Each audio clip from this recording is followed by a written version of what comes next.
So ఈరోజు మనం chicken pulao ఎలా చేసుకోవాలో చూద్దాం. ముందుగా ఫస్ట్ గ్యాస్ ముట్టించాలి, ఆ తర్వాత పెనం పెట్టాలి. సో ఆ తర్వాత నెయ్యి వేసుకోవాలి. నెయ్యి వేసుకొని తర్వాత సరిపడా నూనె వేసుకోవాలి. ఇలా సరిపడా నూనె వేసుకున్నాక కావాల్సిన ఐటమ్స్ ఆనియన్స్, బిర్యానీ ఆకు, టమాటాలు, పచ్చిమిరపకాయలు, అలానే మనం వేయించి మిక్స్ చేసుకున్నటువంటి పౌడర్, ఇవన్నీ కూడా ఇందులోకి వేసేయాలి. పచ్చిమిరపకాయలు ఇవన్నీ బాగా వేగాక మనం తయారు చేసుకున్న ఈ మిశ్రమాన్ని అందులోకి పోసేయాలి. ఈ మిశ్రమము ధనియాలు, యాలకులు, చెక్క, లవంగాలు, పుదీనా, కొత్తిమీర, పెరుగు వంటి ఐటమ్స్తో తయారు చేయబడింది. ఇందులోకి షాజీరా కూడా వేసుకోవడం జరిగింది. ఫస్ట్ ధనియాలు, షాజీరా, గసగసాలు ఈ మిశ్రమాలన్నిటినీ కూడా కడాయిలో వేయించుకోవాలి. వేయించుకున్న తర్వాత దాన్ని పౌడర్ చేసుకొని ఆ పౌడర్కి కొత్తిమీర, పుదీనా రెండింటినీ కూడా యాడ్ చేసి పెరుగు వేసి మిక్సీలో బాగా గ్రైండ్ చేసి పెట్టుకోవాలి. అల్లము ఎర్రగడ్డలు వేసుకోవాలి.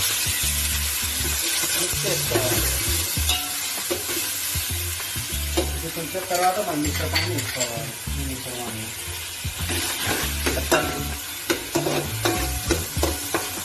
అల్లం వెల్లుల్లి పేస్ట్ పచ్చివాసన వెళ్లే వరకు బాగా వేయించుకోవాలి.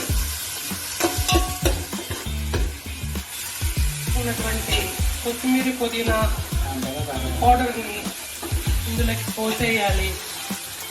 వేసిన ఈ మిశ్రమాన్ని పచ్చివాసన పోయే వరకు బాగా తిప్పుకోవాలి. మరికొంత పెరుగుని యాడ్ చేసుకోవాలి. అప్పుడే పులావ్ చాలా టేస్టీగా తయారవుతుంది.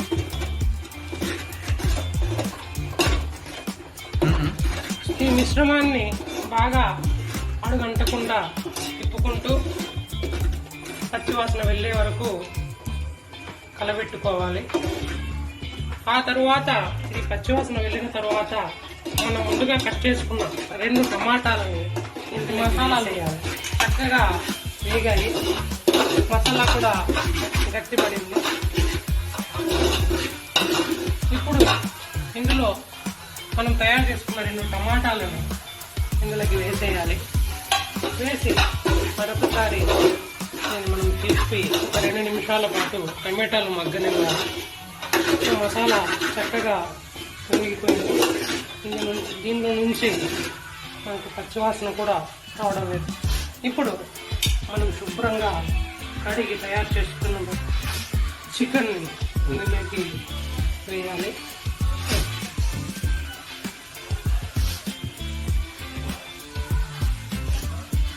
శుభ్రంగా తయారు చేసుకున్నటువంటి కడిగి నీట్గా ఉంచుకున్నటువంటి చికెన్ ముక్కలను ఇందులోకి వేసుకోవాలి.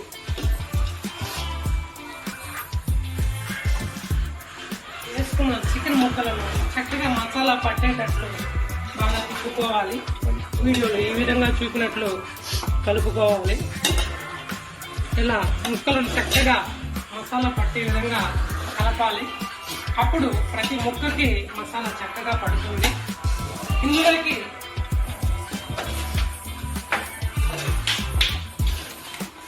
సరిపడా ఉప్పును వేసుకోవాలి. ఇలా ముందే ఉప్పు వేయడం వల్ల ముక్కలకు చక్కగా ఉప్పు పడుతుంది.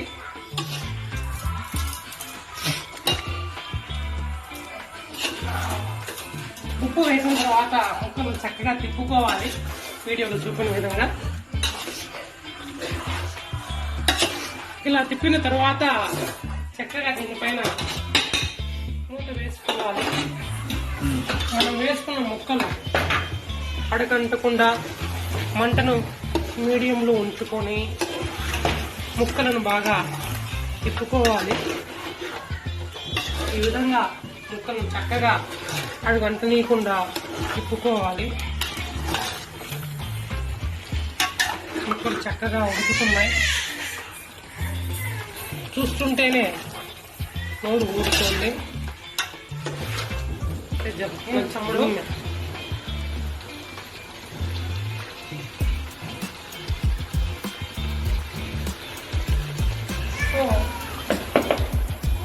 ముక్కలు ఉడకాయలేదో చూసుకుంటాం.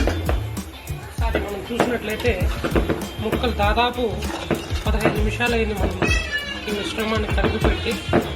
సో మనం మీడియం ఫ్లేమ్లో ఉడికించుకున్నాం. ఇందులో మనకు ఇలాంటి గ్రేవీ అనేది తయారైంది. సో ఇప్పుడు ఏం చేయాలంటే ఈ గ్రేవీని మనం చికెన్ నుండి సెపరేట్ చేసుకోవాలి.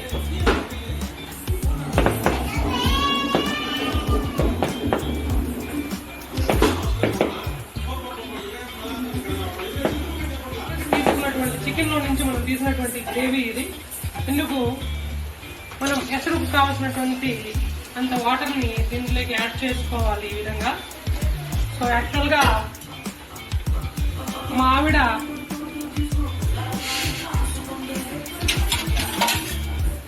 ఈ అద్దతో 2.5 అద్ద బియ్యాన్ని నానబెట్టడం జరిగింది. అంటే 2.5 అద్ద అంటే మనం 5 అద్దల నీటిని ఇందులోకి యాడ్ చేయాలి. అంటే మనం 1 గ్లాస్ బియ్యం వేస్తే 2 గ్లాసుల నీటిని యాడ్ చేయాల్సి ఉంటుంది. 2 గ్లాసుల బియ్యాన్ని వేస్తే 4 గ్లాసుల నీటిని యాడ్ చేయాల్సి ఉంటుంది. సో 2.5 గ్లాస్ బియ్యాన్ని వేసింది కాబట్టి మనం 5 గ్లాసుల దీంతో 5 అద్దల నీటిని మనము అందులో యాడ్ చేయాల్సి ఉంటుంది. చికెన్ లో చుక్క వాటర్ కూడా లేదు. మనం గ్రేవీని సపరేట్ చేసుకుని అందులోకి వాటర్ కలుపుకోవడం జరిగింది. ఇప్పుడు 2.5 అద్ద బియ్యానికి 5 అద్దల వాటర్ ని మనం ఇందులోకి యాడ్ చేయవలసి ఉంటుంది.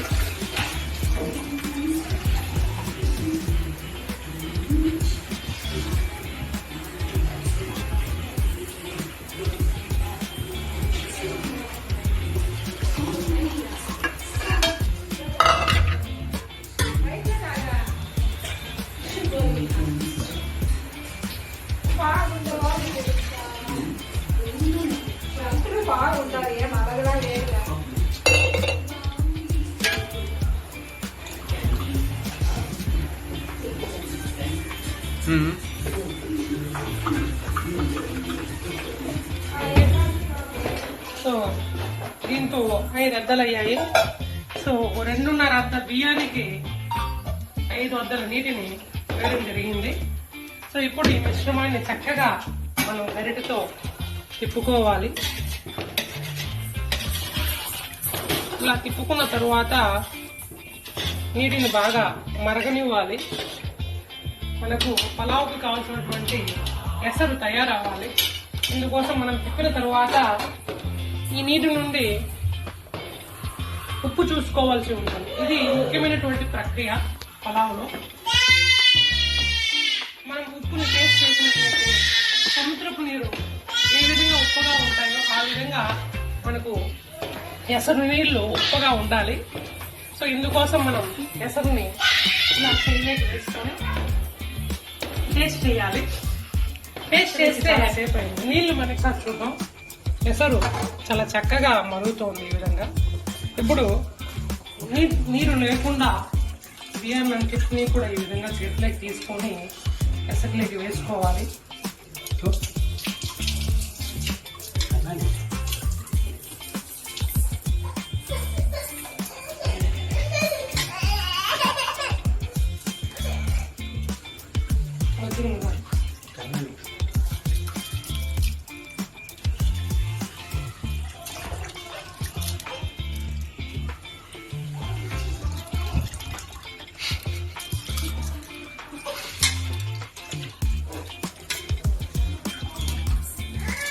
వేయడం జరిగింది. సో దీన్ని బాగా ఒకసారి ఇలా తిప్పుకున్న తర్వాత మంటని హై ఫ్లేమ్లో పెట్టుకోవాలి 10 నిమిషాల పాటు. రైస్ చాలా చక్కగా ఉడుకుతోంది. మనం మంటని సిమ్లో పెట్టుకొని రైస్ని అడ్జస్ట్ చేసుకోవాలి. ఈ విధంగా ఇలా రైస్ని అడ్జస్ట్ చేసుకున్న తర్వాత మూత పెట్టి గిన్నెలో నుంచి ఆవిరి బయట పోకుండా దానిపైన ఒక పాత్రని కానీ ఇలా ఒక వెయిట్ మీద పెట్టి 20 నిమిషాల పాటు దమ్లో ఉంచాలి. ఇలా దమ్లో ఉంచిన తర్వాత రైస్ చక్కగా ఉడుకుతుంది. సో ఒక 10 నిమిషాల తర్వాత మళ్ళీ రైస్ మనం చూసుకుందాం. మంటను సిమ్లోకి అడ్జస్ట్ చేసుకోవాలి.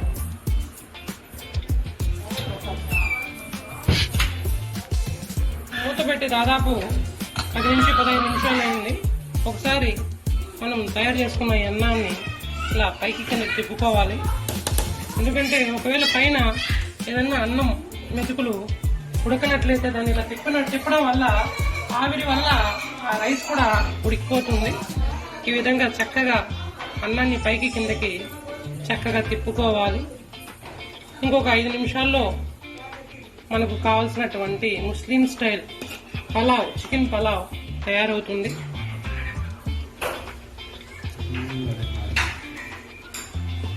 కొంచెం అది దమ్ అయ్యే లోపల మనం ఆ పలావ్కి కావాల్సినటువంటి టేస్టీ చట్నీని తయారు చేసుకున్నాం. దీనికి కావాల్సిన పదార్థాలు ఒకసారి మనం చూసుకున్నట్లయితే అరగంట ముందు నానబెట్టిన చింతపండు, కొత్తిమీర, పుదీనా ఉంటే వేసుకోవచ్చు, షార్టేజ్ ఉండడం వల్ల వేయలేదు.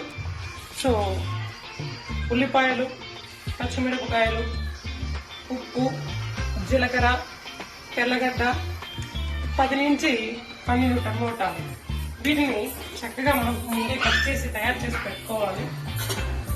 పెనం హీట్ అయిన తర్వాత ఇందులోకి ఒక 3 టేబుల్ స్పూన్ల నూనెని యాడ్ చేసుకోవాల్సి ఉంటుంది.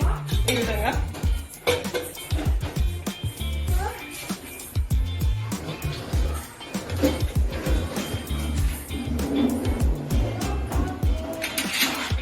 ఇందులో మనము కట్ చేసుకున్నటువంటి పచ్చిమిరపకాయలు వేసుకోవాలి. కొన్ని ఉల్లిపాయలు కూడా ఇందులో వేసుకున్నాము. పూర్తిగా వేయకుండా కొన్ని మాత్రమే వేయాలి.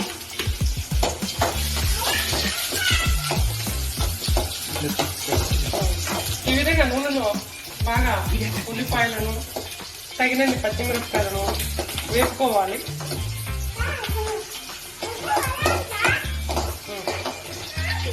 వేసుకున్న పచ్చిమిరపకాయ, ఉల్లిపాయలను ఇలా పక్కకు తీసుకొని ఇదే కానుకున్న నూనెలోకి కొత్తిమీర, పుదీనా వేసుకోవాలి.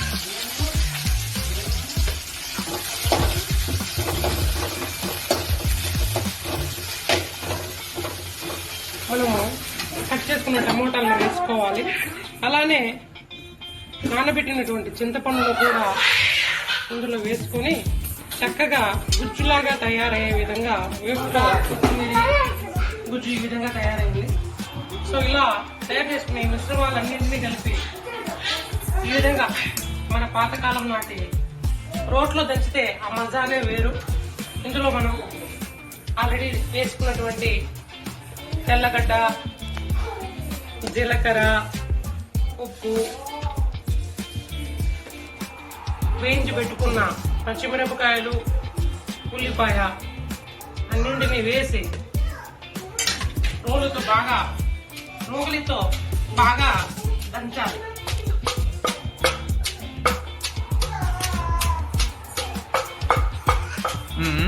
ముందుగా ఉప్పేసాను.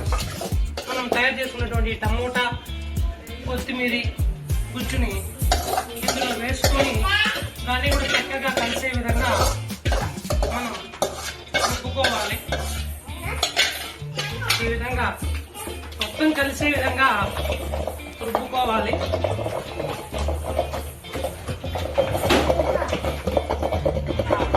లాస్ట్ మనం రుబ్బుకున్న తర్వాత మనం కట్ చేసి పెట్టుకున్నటువంటి ఉల్లిపాయలను కూడా వేసుకొని పచ్చాగా దంచుకోవాలి.